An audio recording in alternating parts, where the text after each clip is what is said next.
दिल्ली में हर साल की तरह छठ पूजा से पहले इस साल भी कालिंदी कुंज स्थित यमुना घाट पर नदी के पानी में सफेद जहरीला झाग देखा जा रहा है, जिसको हटाने के लिए दिल्ली सरकार निरंतर प्रयास कर रही है। मौके से जायजा लिया हमारे संवाददाता विशाल सिंह ने। देखिए रिपोर्ट। छठ का त्यौहार बेहद ही नजदीक है और उससे पहले ही राजधानी दिल्ली की यमुना नदी एक बार फिर से दूषित हो चली है। इस वक्त जो तस्वीरें हम आपको दिखा रहे हैं राजधानी दिल्ली के कालिंदी कुंज स्थित यमुना घाट की है, जहां पर आप देखेंगे जो हर साल सर्दियों के समय तस्वीरें यमुना नदी से निकल कर आती हैं, जिसमें सफेद झाग, एक जहरीला झाग जो है देखा जाता है, वही झाग एक बार फिर से देखा जा रहा है। और ये तस्वीरें आज की ही नहीं बल्कि कई दिनों से लगातार इसी प्रकार कालिंदी कुंज में बनी हुई है। आपकी नजरें जहां तक जाएंगी आप देखेंगे सफेद झाग यहाँ पर उत्पन्न हुआ है।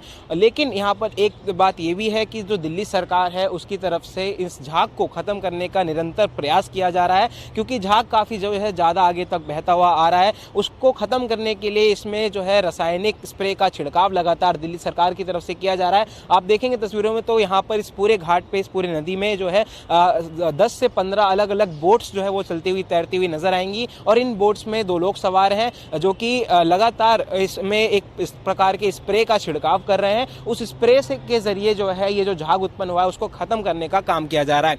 इसी को लेकर सुबह लगभग 5:45 बजे का एक वीडियो आम आदमी पार्टी की तरफ से जारी किया गया सोशल मीडिया एक्स पर, जिसमें दावा किया गया कि झाग एक बार फिर से उत्पन्न हो चुका है। और ये वही झाग है जिसको खत्म करने के लिए जब पिछले साल आम आदमी पार्टी जिस प्रकार का स्प्रे इस्तेमाल कर रही थी, उसी प्रकार का स्प्रे जो है इस बार भी बीजेपी सरकार कर रही है। लेकिन पिछली बार बीजेपी ने इस पर काफी सवाल उठाए थे, उसी को लेकर आम आदमी पार्टी ने बीजेपी पर दोहरे चरित्र का जो है आरोप लगाया है। लेकिन यहाँ पर सवाल यह है कि छठ पूजा बेहद नजदीक है और बीजेपी सरकार ने कई बड़े दावे किए थे यमुना नदी की सफाई को लेकर।